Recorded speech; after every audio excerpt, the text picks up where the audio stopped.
जय हिंद। इस वीडियो में हम समझते हैं सेट 6 जिसका कोड दिया है 822 IA और इसमें से हम आप पार्ट 1 आप लोगों को पिछले वीडियो में हल करवा चुके हैं जिसमें बहुविकल्पी प्रश्न हल हो चुके हैं। ठीक है, तो पार्ट 2 में हम आगे के क्वेश्चन हल करेंगे। क्वेश्चन नंबर 21 का क खंड आप लोगों की स्क्रीन पर ध्यान से आप पढ़ लीजिए और हम आप लोगों को स्क्रीन पर लगाकर बता रहे हैं। क्वेश्चन क्या कह रहा है हमारा?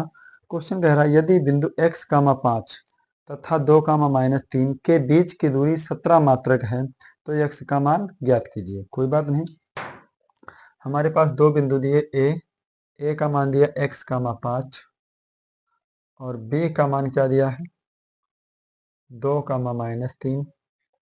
बीच की दूरी d का जो मान दिया है वो 17 मात्रक है। x का मान हमसे कहा है ज्ञात कीजिए। कोई बात नहीं, x का मान ज्ञात कर देंगे। तो यहाँ पे हल करेंगे मेरे भाई। x1 का मान क्या निकल कर आया x और y1 का 5, x2 का 2 और y2 का मान कितना है -3। कोई बात नहीं, बीच की दूरी का सूत्र लगाएंगे। बीच की दूरी का सूत्र क्या होता? बीच की दूरी बराबर x2 - x1 का whole square plus y2 - y1 का होल स्क्वायर। बीच की दूरी d बराबर √x2 का मान कितना 2 और x1 का मान x का होल स्क्वायर। y2 का मान कितना है -3 और y1 का मान कितना है 5। ठीक है, y2 का मान -3 दिया है और y1 का मान कितना दिया 5। 5 का होल स्क्वायर। d का मान कितना आया?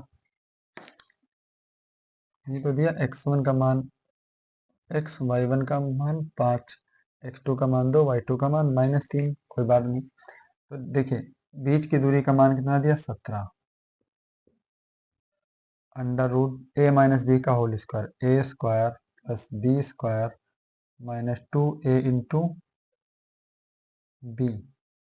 फिर देखिए 5 और 3 कितना हो जाएगा -8 और 8 का वर्ग क्या हो जाएगा 64। 17 का मान 2 दूनी 4 प्लस एक्स स्क्वायर -2 दूनी 4x प्लस 64। 64 और 4 कितना हो जाएगा 68। तो 17 बराबर √68 प्लस एक्स स्क्वायर -4x। अब दोनों पक्षों का क्या करेंगे? वर्ग करेंगे, क्योंकि हमको अंडर रूट हटाना है। दोनों पक्षों का वर्ग करने पर वर्ग हमारा क्या करें हो जाएगा 17 का स्क्वायर बराबर √68 प्लस एक्स स्क्वायर -4x का होल स्क्वायर। 17 17 हम 289, अंडर रूट हट जाएगा तो 68 प्लस एक्स स्क्वायर माइनस का 4x। अब प्लस का 68 है, पक्षांतर करेंगे माइनस का, तो हम इसको ही माइनस कर दें तो एक्स स्क्वायर -4x प्लस 68 - 289 बराबर 0। एक्स स्क्वायर -4x, 9 से 8 कम हो जाएगा 1, 8 से 6 कम हो जाएगा 2 और यहाँ पर बचेगा 2। 221, 221 से कम 221 घटाने पर कितना आ जाए 4 आना चाहिए। तो यहाँ पे हम गुणनखंड करके देख लेते हैं। 221 के गुणनखंड करेंगे। एक है, एक किसके गुणे में आएगा 3 7 21 में आ जाएगा, 7 त्रुक 21 में आ जाएगा। ठीक है, और किसी और एक एक कम एक में आएगा तो 11 से कटेगा, 11 दूनी 22 नहीं कटेगा। 3 से कटेगा नहीं कटेगा। फिर 3 के बाद 3 7 21, एक बचा 11 नहीं। 3 3 के बाद 13 में 3 आएगा तो 13 एकम 13 और यहाँ पे कितना बचा 8, 13 और 9 91, 13 7 91 यानी कितना आ जाएगा 17 - 13, क्योंकि जोड़ने पर कितना आना चाहिए घटाने पर, क्योंकि माइनस की संख्या ज़्यादा है, घटाने पर 4 आना चाहिए। तो मेरे भाई एक बात बताइए, एक्स स्क्वायर माइनस का 17 - 13 एक्स -221 बराबर 0। X square 17x minus minus plus 13x -221 बराबर 0। एक्स कॉमन ले लिए तो x -17, इसमें से कॉमन हो जाएगा 13 तो x -17 बराबर 0। x -17 और x प्लस 13 बराबर 0। यदि x माइनस 17 बराबर 0, तो x बराबर कितना आ जाएगा 17। एक आंसर तो x का ये मिला। दूसरा मिल जाएगा यदि x प्लस 13 बराबर 0, तो x बराबर कितना आ जाएगा माइनस का 13। एक आंसर ये मिलेगा। ठीक है, तो आंसर चेक कर लीजिए आप अपनी आंसर में। आपके जो आंसर आएंगे वो 17 और कामा माइनस का 13, यानी x में दो में से किसी एक का मान जरूर दिया है। ठीक है, आप इसका स्क्रीनशॉट ले लीजिएगा। फिर इसके बाद देखते हैं प्रश्न नंबर खा। हो गया स्क्रीनशॉट प्रश्न नंबर खा आप लोगों की स्क्रीन पर। प्रश्न नंबर खा हमारा क्या कह रहा, ध्यान से पढ़ लीजिए आप सभी लोग।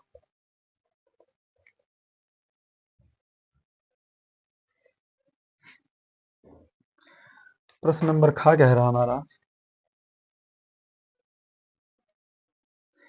यदि बिंदु 1,4, a माइनस 2 और माइनस 3,16 संरेख हैं तो a का मान ज्ञात कीजिए। कोई बात नहीं, बिंदु दिए यानी बिंदु a का मान कितना 1,4, फिर b का मान कितना दिया a कामा माइनस 2 और c का मान कितना दिया है -3,16। संरेख है तो a का मान ज्ञात कीजिए। कोई बात नहीं, तो संरेख होने का प्रतिबंध आपको पता है, बराबर में 0 होना चाहिए। कितना होना चाहिए 0। अगर 0 आता है तो संरेख है, अन्यथा संरेख नहीं है। तो क्या लिखेंगे हम, x1 का मान यहाँ पर क्या आएगा 1, y1 का मान 4, x2 का मान a, y2 का मान -2, x3 का मान -3 और y3 का मान 16। तो संरेख होने का प्रतिबंध लगाएंगे। संरेख होने का प्रतिबंध, संरेख होने का प्रतिबंध क्या होता है हमारा, x1 y2 minus y3 plus x2 y3 minus y1 plus x3 y1 minus y2 बराबर 0। हल करेंगे, x1 का मान कितना दिया 1, y2 का मान कितना हमारा -2, y3 का 16, x2 का मान कितना दिया हमारा, x2 का मान हमारा दिया है a, y3 का मान 16, y1 का मान 4, x3 का मान -3। देखिए प्लस और माइनस क्या हो जाएगा माइनस, y1 का मान 4 और y2 का मान -2। तो देखिए माइनस और माइनस क्या हो जाएगा प्लस का 2 बराबर 0। तो 16 और 2 कितना हो जाएगा 18, 18 एक कम 18 प्लस 16 से 4 कट जाएगा 12, 12 के गुणा a से करेंगे 12a, 4 और 2 6, 6 तियाँ 18 बराबर 0। अब माइनस का 18 कितना हो जाएगा 36, माइनस का 36 बराबर 0। 12a बराबर 36, 12 एक कम 12, 12 तियाँ 36, a का मान कितना है मेरे भाई 3 ही बिल्कुल आप लोगों का सही आंसर है। नोट कर लीजिए, आप आंसर शीट में मैच कर लीजिएगा, हम मैच करके भी बता दें आपको। जो a का मान आया वो 3 ही है। ठीक है, नोट कर लीजिए। फिर इसके बाद देखते हैं गा खंड, स्क्रीनशॉट ले लीजिएगा। हो गया स्क्रीनशॉट।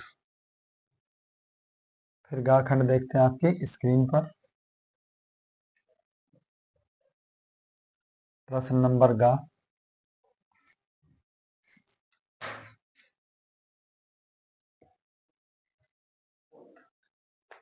गा खंड क्या कह रहा है हमारा, सिद्ध कीजिए 1 प्लस साइन थीटा बटे cos theta plus cos theta बटे 1 प्लस साइन थीटा बराबर 2 सेक थीटा।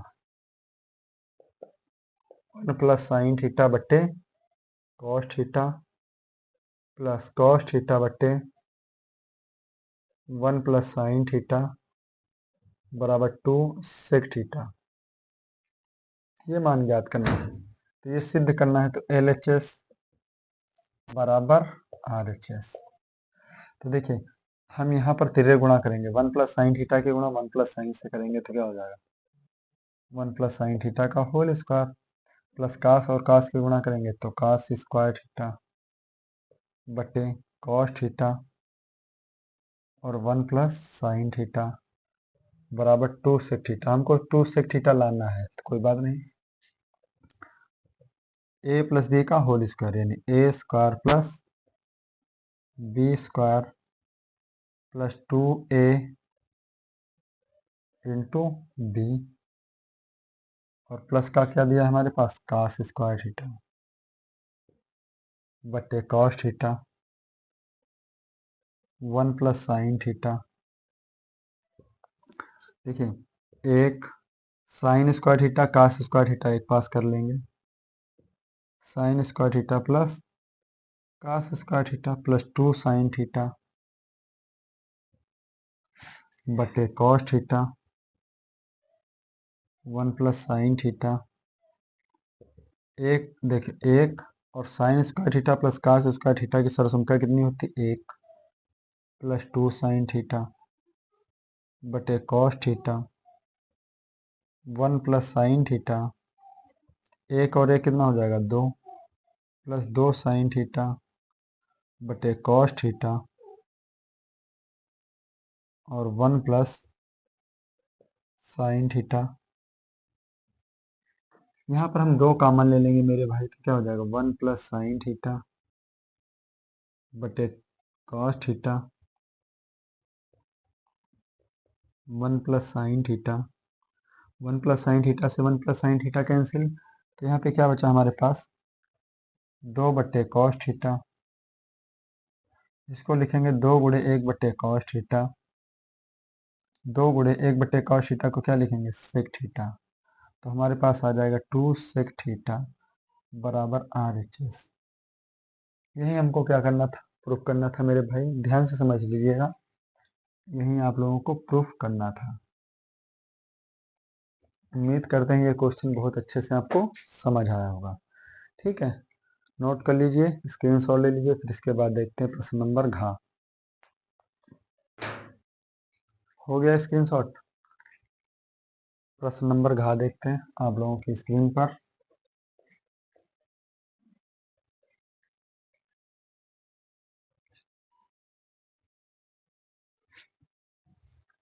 प्रश्न नंबर घ क्या कह रहा है, निम्न बारंबारता बंटन से माध्यक ज्ञात कीजिए। क्या ज्ञात करना है, माध्यक ज्ञात कीजिए। कोई बात नहीं, वर्ग अंतराल दिए हैं, बारंबारता दी है। प्रश्न नंबर घ, तो देखिए वर्ग अंतराल हमारे पास क्या है, वर्ग अंतराल बारंबारता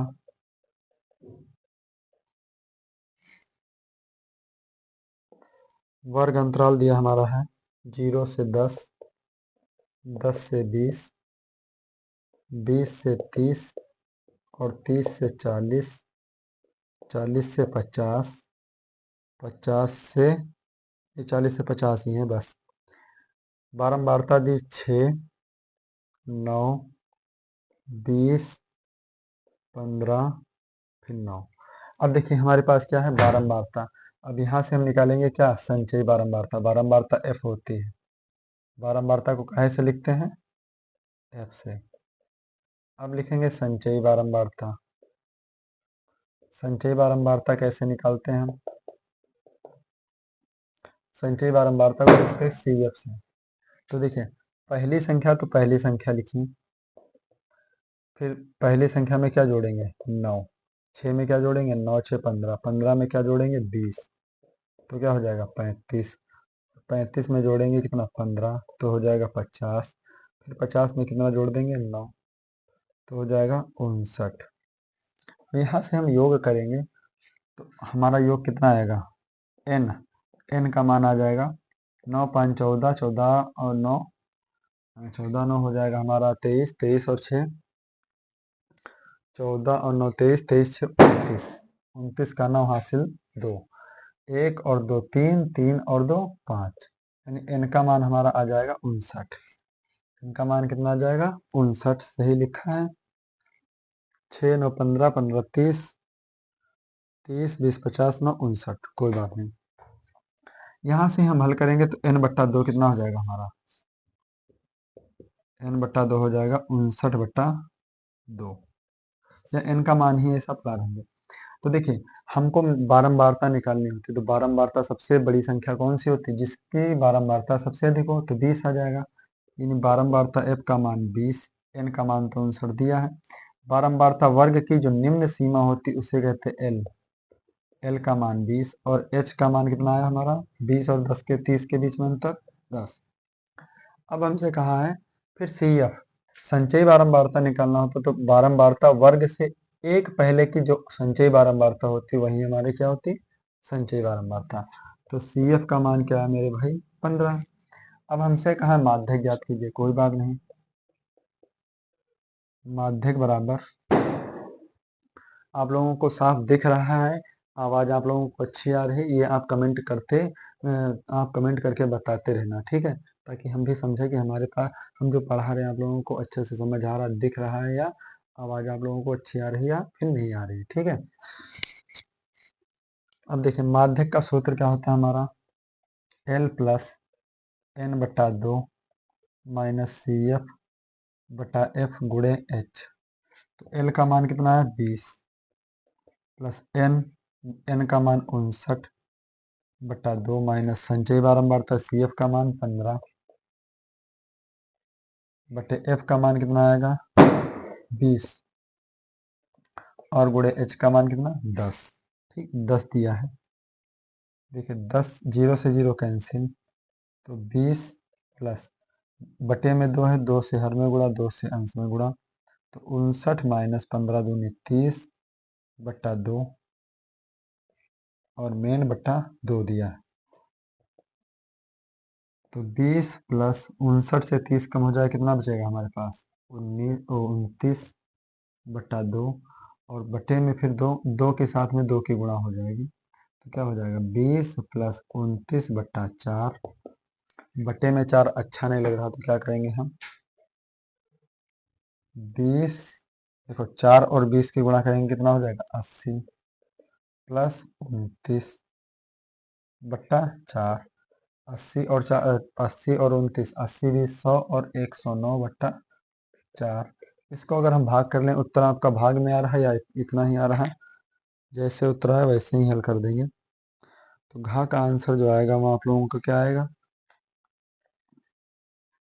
21 का घा खंड 27, 4 दूनी 8, 4 नमा 27, 4 सत्ते 28, 109 को भाग कर लेंगे हम, गलत तो है नहीं कहीं,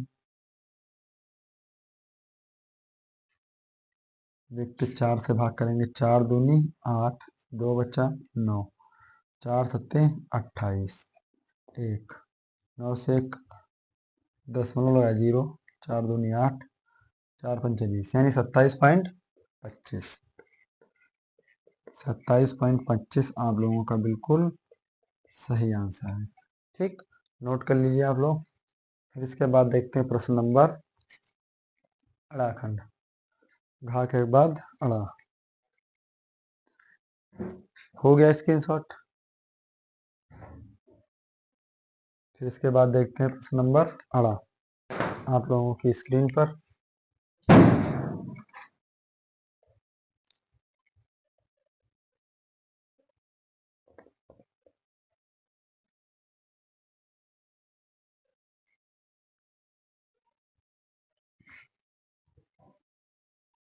प्रश्न नंबर अड़ा क्या कह रहा है हमारा, संख्याओं 92 और 510 का एलसीएम ज्ञात कीजिए। संख्याओं 92 और 10 और 510 का एलसीएम ज्ञात करना है, लासा ज्ञात करना है, कोई बात नहीं। तो 92 के टुकड़े कर लीजिए, 92 के टुकड़े करेंगे हम, साइड में कर लेंगे। 92 के टुकड़े क्या हो जाएंगे हमारे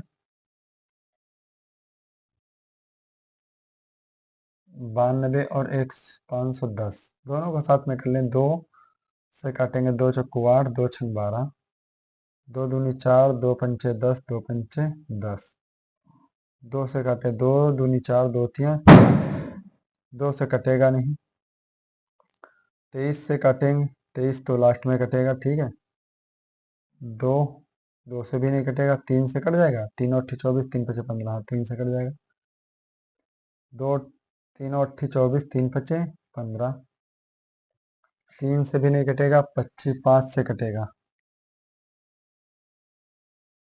23, 5 5 एकम 5, 3 बचा 8, 5 और 7 35, 17 एकम 17 23, फिर 23 एकम 23, यानी लासा क्या हो जाना चाहिए, लासा जो होगा हमारा वो क्या हो जाएगा, एलसीएम 2 गुणे 2 गुणे 3 गुणे 5 गुणे 17 गुणे 23। तो देखिए 17 और 23 की गुणा बाद में करेंगे हम। 5 या 15, 15 दूनी 30, 30 दूनी 60 गुणे 17 गुणे 23। 17 की गुणा करेंगे 60 से, 6 सत्ते 42, 6 एकम 6 4 10 जीरो। 23 से फिर गुणा करेंगे हम 102 को, 23 दूना 46 का 6 हासिल 4, और 23 से कम 23, 23 दूना 46, पहली बार 46 में हो जाना चाहिए, 102 से गुणा करेंगे, 23 दूना 46, 23 से कम 23 जीरो, यानी आएगा 23 46 जीरो। कितना आंसर आ रहा है आप लोगों का, 23 460, बिल्कुल सही आंसर है। नोट कर लीजिएगा आप लोग अपनी किताब में, अपनी बुक में। लेकिन बुक, आप लोगों से एक बात हम बार बार बताते रहते हैं कि जब भी आप पढ़ने बैठिएगा तो बुक का सहारा जरूर लीजिएगा, आंसर्ड का सहारा लीजिए, और फिर आप लोग कॉपी कलम लेकर बैठिए, तब आपको ज़्यादा से ज़्यादा समझ आएगा। अन्यथा ऐसे हल करने से क्या फ़ायदा होगा, उसका कोई भी निष्कर्ष नहीं निकलेगा। ठीक है, नोट कर लीजिए, स्क्रीनशॉट ले लीजिएगा। फिर इसके बाद देखते हैं प्रश्न नंबर 4। प्रश्न नंबर 4,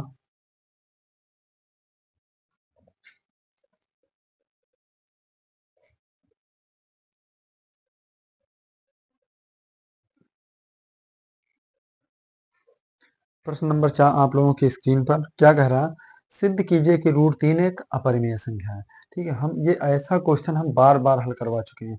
यानी जो सिद्ध कीजिए √3 एक अपरिमेय संख्या, √5 एक अपरिमेय संख्या, √7 एक अपरिमेय संख्या, और √2 एक अपरिमेय संख्या। अभी हम इससे पहले वाले सेट में हल करवाए थे, कौन सा नंबर था, √2 एक अपरिमेय संख्या है। इसमें देखिए 21 का खाखंड था, 2 √3 एक अपरिमेय संख्या है। फिर इससे पहले सेट हल करवाए थे हम, सेट देखिए, सेट 4 में 21 का गा खंड है, √2 एक अपरिमेय संख्या है, बिल्कुल सेम क्वेश्चन। फिर इसके बाद हल करवाए थे हम सेट नंबर 3, 3 में कौन सा नंबर है,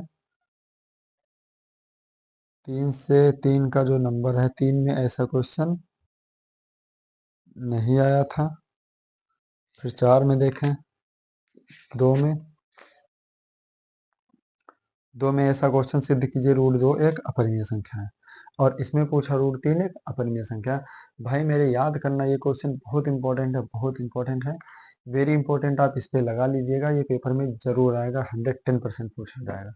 ठीक है, तो ये क्वेश्चन जरूर आप लोग हल कीजिएगा।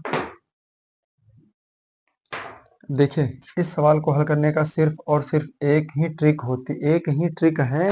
बाकी चाहे √7 है, √5 है, √3 है, √2 है, एक ही तरीके से लगना है।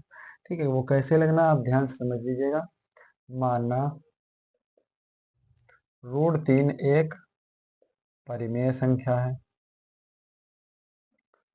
परिमेय संख्या है, तथा P व Q कोई सहअभाज्य संख्याएं हैं, संख्याएं हैं, तब P बटे Q एक परिमेय संख्या है, परिमेय संख्या है, जहां Q is not equal to 0, यानी Q का जो मान है वो 0 नहीं है। ठीक है, तो देखिए हम √3 की कंपेयर करेंगे किससे, P बटा Q से, तो P बटा Q बराबर √3। अब करेंगे क्या हम, दोनों पक्षों का वर्ग करने पर, दोनों पक्षों का वर्ग करने पर √3 पहले लिख लें हम, √3 बराबर P बट्टा Q। दोनों पक्षों का वर्ग करेंगे तो √3 का स्क्वायर P बट्टा Q का होल स्क्वायर। √3 का स्क्वायर करेंगे तो 3 बराबर P स्क्वायर बट्टा Q स्क्वायर। तो देखिए 3Q स्क्वायर बराबर P स्क्वायर। अब हमको Q का मान निकालना है तो P स्क्वायर के बटे में क्या हो जाएगा, 3। अब गुणे में 3 है, पक्षांतर करेंगे बटे में 3। अब एक बात बताइए मेरे भाई लोगों, सभी लोग बताइए कि P स्क्वायर को कौन विभाजित कर रहा है, 3 विभाजित कर रहा है। कौन कर रहा है, 3 विभाजित कर रहा है। तो यानी लिखेंगे हम, चूंकि 3P स्क्वायर को विभाजित करता है, विभाजित करता है तो करता है तब 3P को भी विभाजित करेगा, विभाजित करेगा। ठीक। अब पुनः देखिए, एक बार तो P को भाग किया, अब करेगा Q को भाग। कैसे करेगा, P बराबर 3 यम रखने पर, 3 यम रखने पर। अब देखिए ये इसको मान लेंगे समीकरण 1। तो देखिए Q बराबर Q स्क्वायर बराबर P स्क्वायर बट्टा 3। तो Q स्क्वायर बराबर P का मान 3 यम का होल स्क्वायर बट्टा 3। तो Q स्क्वायर बराबर 3 3 9 M स्क्वायर बटा 3, 3 3 9। तो Q स्क्वायर बराबर 3 M स्क्वायर। अब गुणे में 3 है, पक्षांतर करेंगे बट्टे में 3। तो M स्क्वायर बराबर Q स्क्वायर बट्टा 3, समीकरण 2। अब देखिए समीकरण 1 में P स्क्वायर को भाग करता था 3, अब समीकरण 2 में Q स्क्वायर को भाग करेगा 3। तो लिखेंगे चूंकि 3Q स्क्वायर को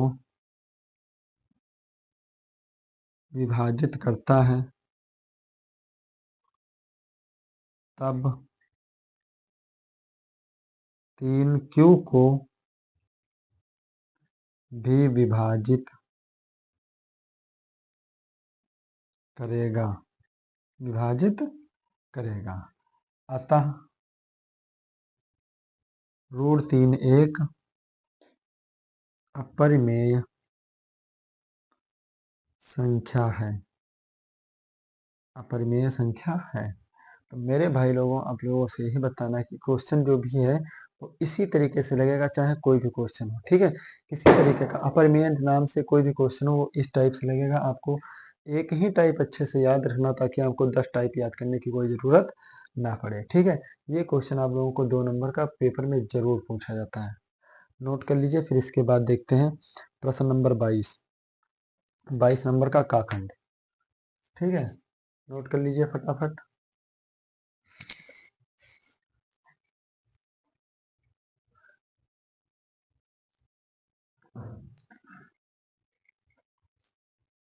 प्रश्न नंबर 22 का काखंड आप लोगों की स्क्रीन।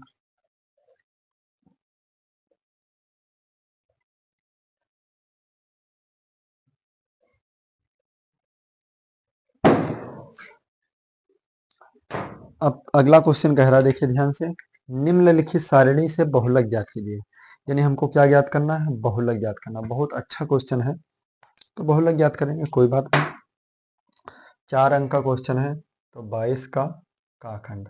और 4 अंक के जो क्वेश्चन आते हैं वो छोटे मोटे नहीं होते हैं, थोड़ा सा बड़े होते हैं। तो देखिए वर्ग अंतराल, वर्ग अंतराल, फिर बारंबारता,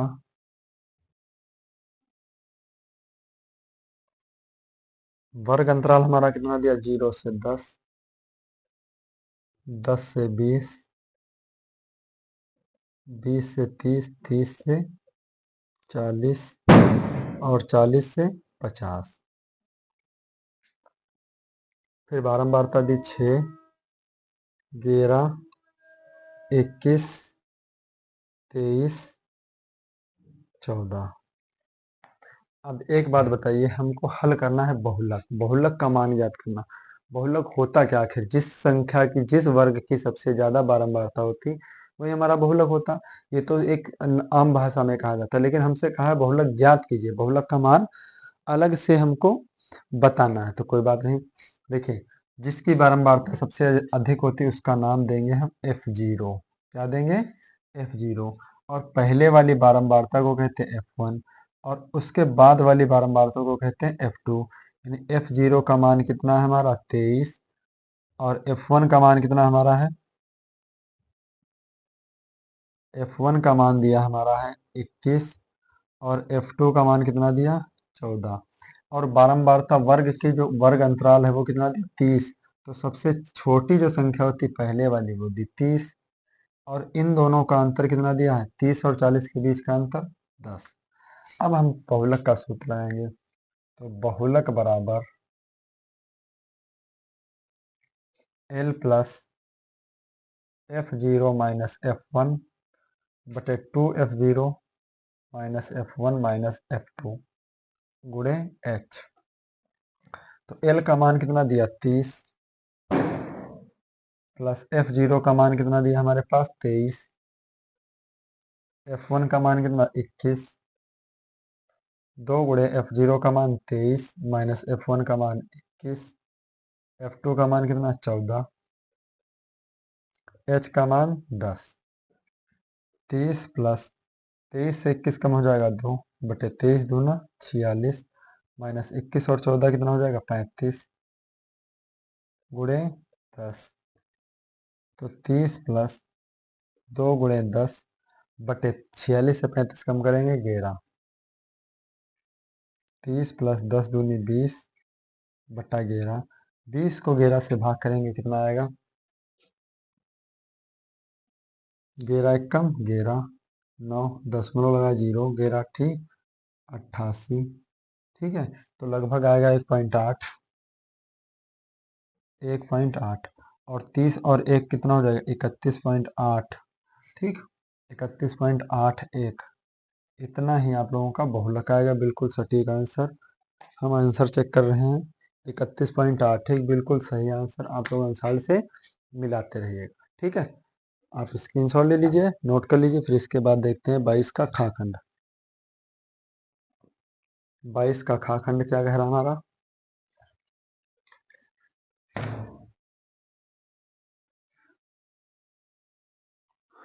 22 का खाखंड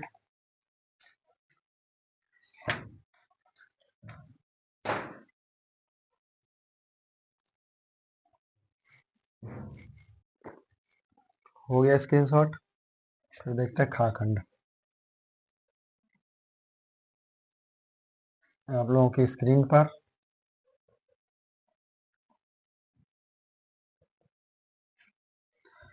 क्वेश्चन कह रहा है, सिद्ध कीजिए कि किसी बाह्य बिंदु से वृत्त पर खींची गई स्पर्श रेखाओं की लंबाइयां बराबर होती।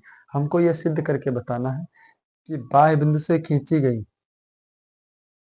वृत्त पर खींची गई स्पर्श रेखाओं की लंबाइयां बराबर होती हैं।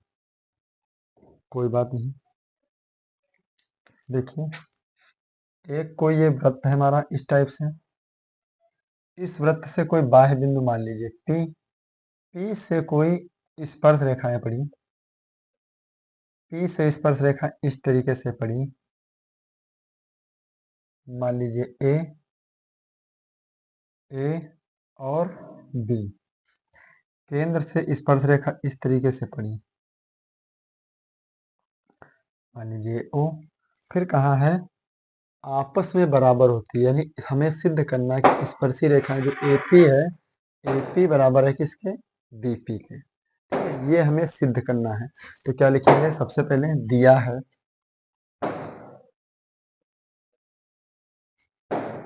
दिया है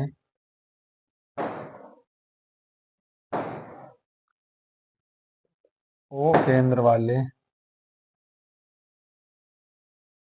वृत्त के बाह्य बिंदु, वृत्त के बाह्य बिंदु, बाह्य बिंदु P से खींची गई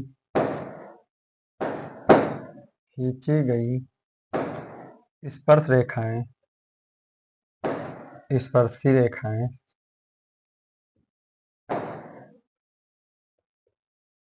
AP व BP हैं। ठीक, यहां से हम एक रचना डाल देंगे इस तरीके से। अब देखिए एक बात बता दें, आप समझ लीजिए, हम आपको एक बार और बता चुके, पार्ट 1 में बता चुके हैं। क्या बताएं कि स्पर्श रेखा की जो कोण होती है, किसी वृत्त पर डाले गए स्पर्श रेखा के कोण की माप कितनी होती है? 90 अंश। कितने अंश होती है? 90 अंश। इस बात को आप लोग ध्यान रखना। तो देखिए रचना में क्या लिखेंगे? O से P को मिलाया, रचना O से लिखो OP को मिलाया, OP को मिलाया। अब सिद्ध करना है हमको, सिद्ध करना है, क्या सिद्ध करना है हमें? AP बराबर है BP के, AP बराबर BP। कोई बात नहीं, अब हम करेंगे उपपत्ति, उपपत्ति में लगाएंगे हम।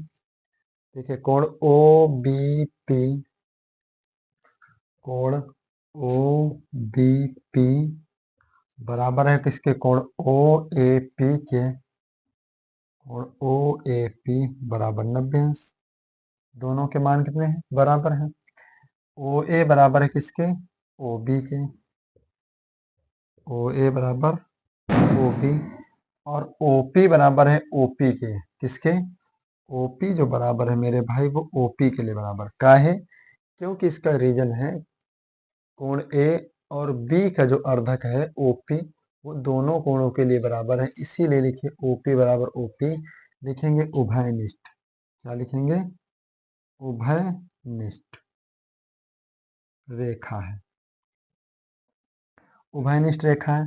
जब कोण बराबर है, रेखाएं आपस में बराबर हैं, तो हमारे पास जो स्पर्शी कोण है, स्पर्शी रेखाएं AP बराबर होंगी BP की, AP बराबर BP। यही हमको क्या करना था? सिद्ध करना था, AP बराबर BP, यही हमको करना है। ठीक है, आप स्क्रीनशॉट ले लीजिएगा, नोट कर लीजिए, फिर इसके बाद देखते हैं प्रश्न नंबर गा, प्रश्न नंबर गा। हो गया स्क्रीनशॉट? प्रश्न नंबर गा आप लोगों की स्क्रीन पर।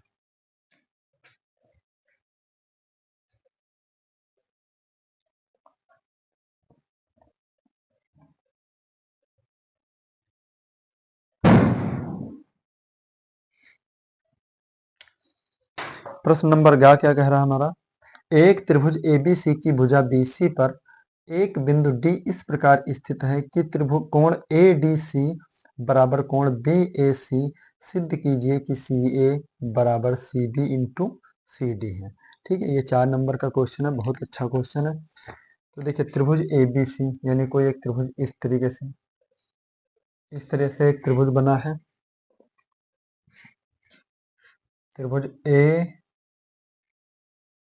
ABC।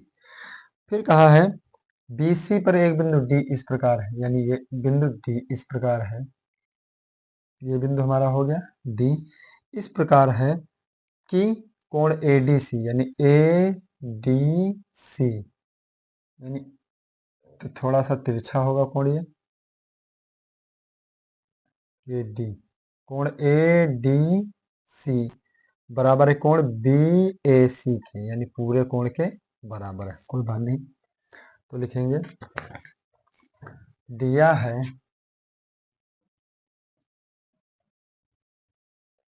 दिया है त्रिभुज ABC में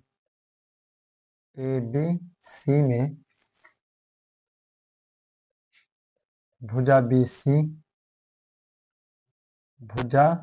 BC पर कोई बिंदु D इस प्रकार है कि कोण ADC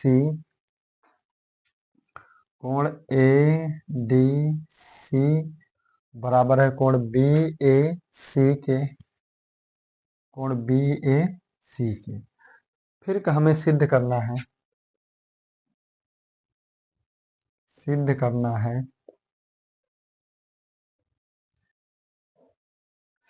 है CA स्क्वायर बराबर CB गुणे CD। हमें ये सिद्ध करना है, इतना आप लोग लिख लीजिए, ठीक है। फिर इसके बाद देखते हैं हम उपपत्ति।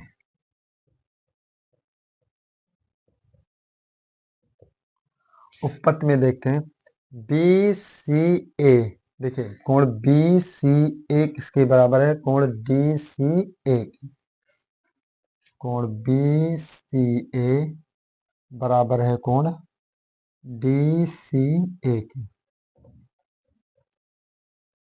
कोण DCA की, ये कोण आपस में बराबर है।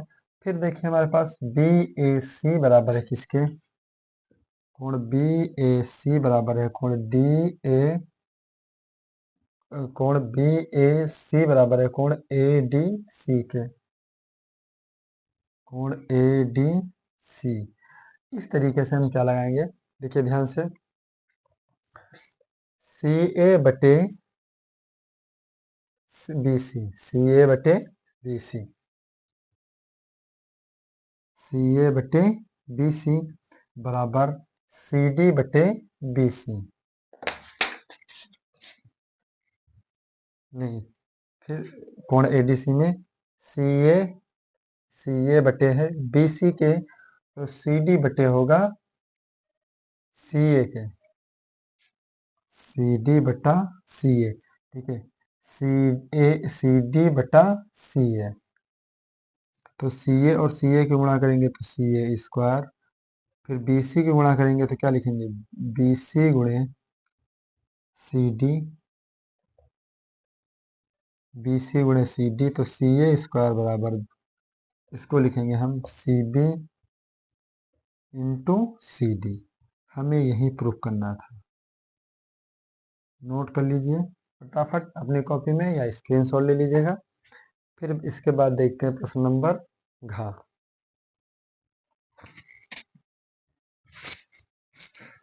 हो गया स्क्रीनशॉट।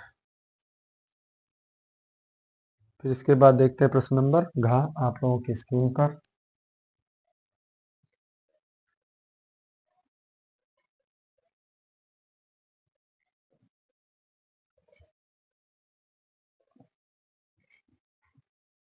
प्रश्न नंबर घ क्या कह रहा हमारा, दो अंकों की एक संख्या के अंकों का योग 9 है, यानी दो अंकों की संख्या उनके अंकों का योग 9 है। इस संख्या का 9 गुना अंकों के पलटने से बनी संख्या का 2 गुना है। इस टाइप से क्वेश्चन हम आप लोगों को इससे पहले सेट 4 में भी, सेट 5 में भी पढ़ा चुके हैं। कौन सा नंबर का क्वेश्चन है अभी हम आपको बता रहे, देखिए गाखंड है, बिल्कुल सेम क्वेश्चन, यही क्वेश्चन है, 2 गुना है, बस उसमें 27 अधिक है। पलटने से बनी संख्या का क्वेश्चन जरूर आता है पेपर में, 110% आता है, ठीक है।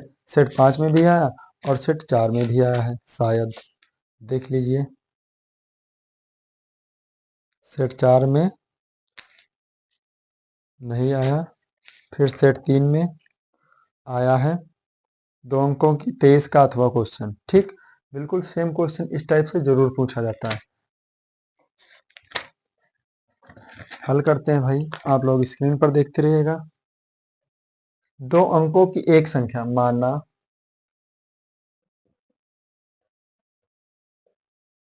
माना दहाई का अंक, दहाई का अंक बराबर x, इकाई का अंक क्या है हमारा इकाई का अंक बराबर y। इन दोनों का योग कितना है मेरे भाई प्रश्नानुसार?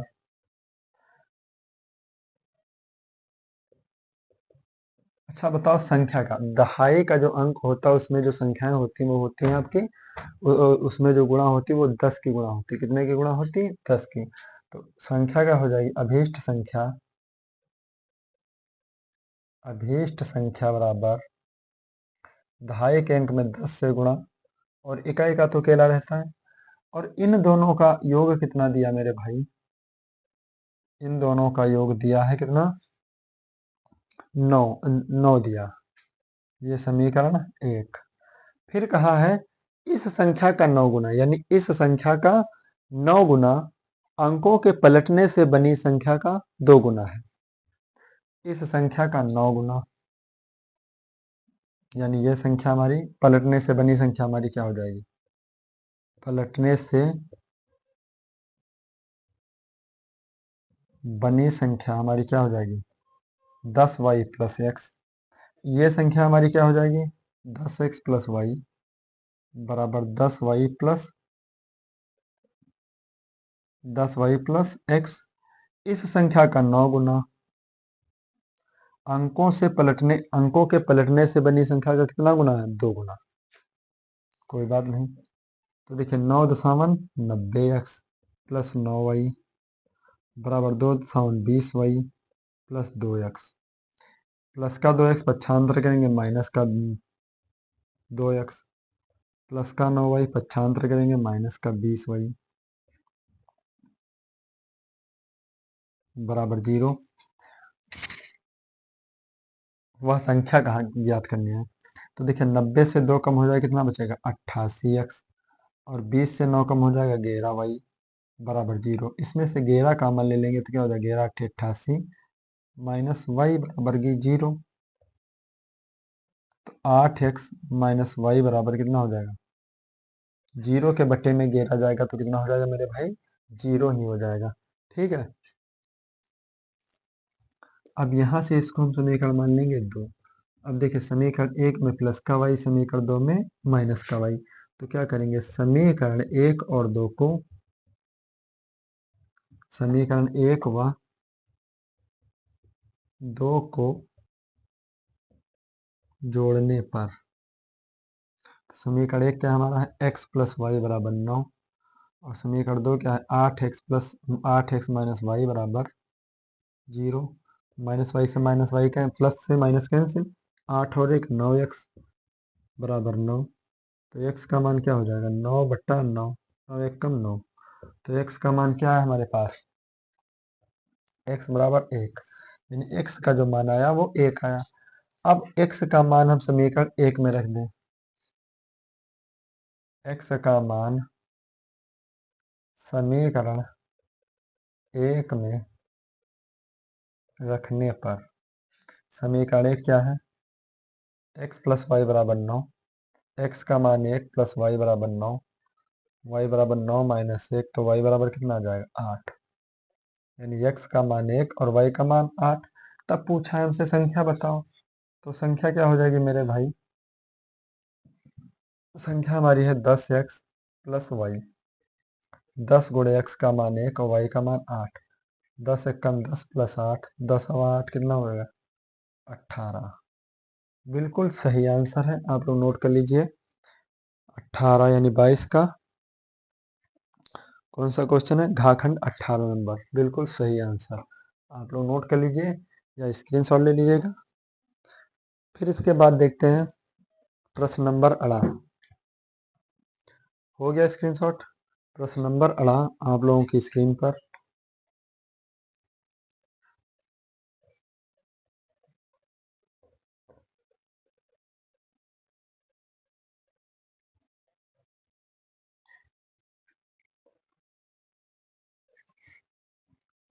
और हम आप लोगों से बार बार कहते रहते हैं कि आप लोगों को कमेंट में बताना है। ज़रूर बताइए कमेंट करके कि आप लोगों को क्वेश्चन समझ आते हैं, वॉइस अच्छी आती है यानी आवाज़ अच्छी आती है या नहीं, आप लोगों को क्लियर दिखता है या नहीं दिखता है। ठीक है, क्योंकि हमारे पास इतना बड़ा सिस्टम तो है नहीं, जितना है हम उतने में ही आप लोगों को पढ़ा रहे हैं। तो आप लोग कमेंट बॉक्स में ज़रूर बताइएगा, ठीक है। और अपने दोस्तों में शेयर कर दीजिए ताकि आपके प्रत्येक दोस्त का लाभ हो सके, बिना कोचिंग के अच्छी तैयारी कर सकें, ठीक है। और अनसॉल्व हल करना तो बेहतर होता, हम आपको गारंटी के साथ बता रहे हैं। आप किताब पढ़े ना पढ़े कोई बात नहीं, लेकिन अगर आपने अनसॉल्व हल किया है तो कोई आप लोगों को फेल नहीं कर सकता है। अनसॉल्व के आप 20 से 25 सेट हल कर लीजिए, आपके लिए बहुत ज़्यादा से ज़्यादा पर्याप्त हैं। और वही प्रश्न अनसॉल्व में होता ही है, वही प्रश्न बार बार रिपीट होकर आते रहते हैं, ठीक है। तो आप लोगों से रिक्वेस्ट है कि आप लोग ज़्यादा से ज़्यादा अनसॉल्व हल कीजिएगा और इस वीडियो को दोस्तों में शेयर कर दीजिएगा। और वीडियो अच्छा लगे, क्वेश्चन समझ आए तो वीडियो को लाइक कर दीजिएगा, ठीक है। तो क्वेश्चन नंबर अड़ा क्या कह रहा है आप लोगों की स्क्रीन पर, द्विघात समीकरण है 2x² माइनस 5x प्लस 3 बराबर 0 को हल कीजिए। कोई बात नहीं,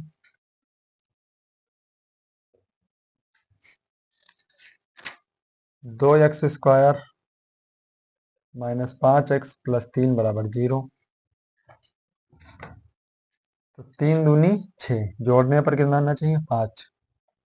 2x² minus 3 plus 2 x plus 3 बराबर 0। 2x², 3 और x के गुणा 3x माइनस 2x प्लस 3 बराबर 0। इसमें कॉमन क्या ले लेंगे हम x, तो क्या बचेगा 2x माइनस 3, और इसमें कॉमन ले लेंगे 1, तो 2x माइनस 3 बराबर 0।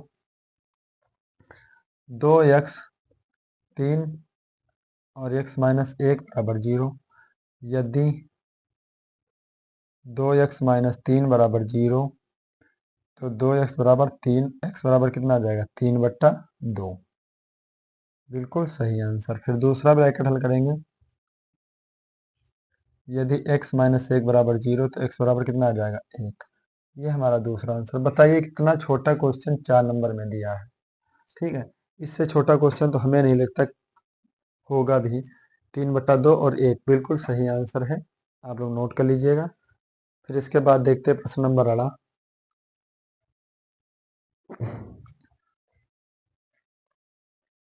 प्रश्न नंबर अड़ा अड़ा तो हो गया, 4 नंबर देखते हैं, वो भी आप लोगों की स्क्रीन पर।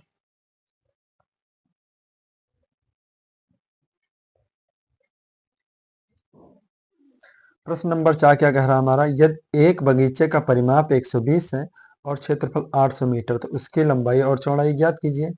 लंबाई चौड़ाई की दोगुनी है, कोई बात नहीं।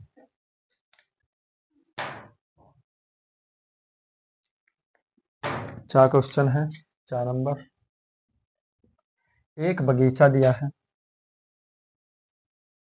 जिसमें कहा इसका परिमाप कितना दिया है 120 मीटर और इसका क्षेत्रफल 800 मीटर, लंबाई चौड़ाई ज्ञात कीजिए। फिर कहा इसकी जो चौड़ाई है, लंबाई वो चौड़ाई से दोगुनी, तो चौड़ाई को हम मान लेते हैं x, तो लंबाई क्या हो जाएगी 2x। बस सवाल खत्म यहीं पे। माना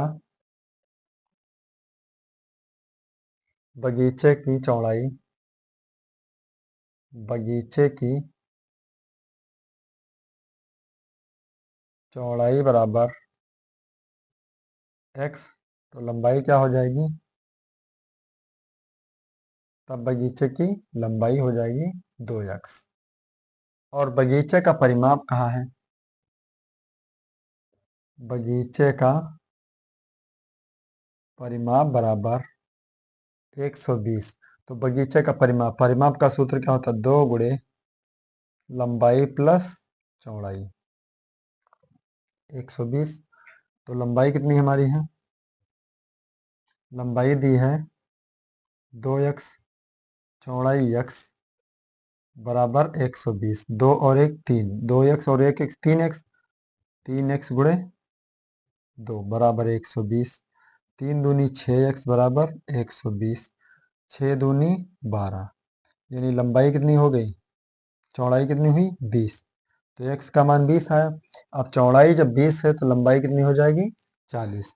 ये चौड़ाई बराबर 20, तब लंबाई क्या हो जाएगी 2x, यानी 2 गुणे 20 बराबर 40। दोनों ही सटीक आंसर है, लंबाई और चौड़ाई पूछा था, लंबाई 40 चौड़ाई 20, ठीक है। बिल्कुल सटीक आंसर। देखिए कितना छोटा सा क्वेश्चन 4 नंबर में पूछा गया है। ठीक है, तो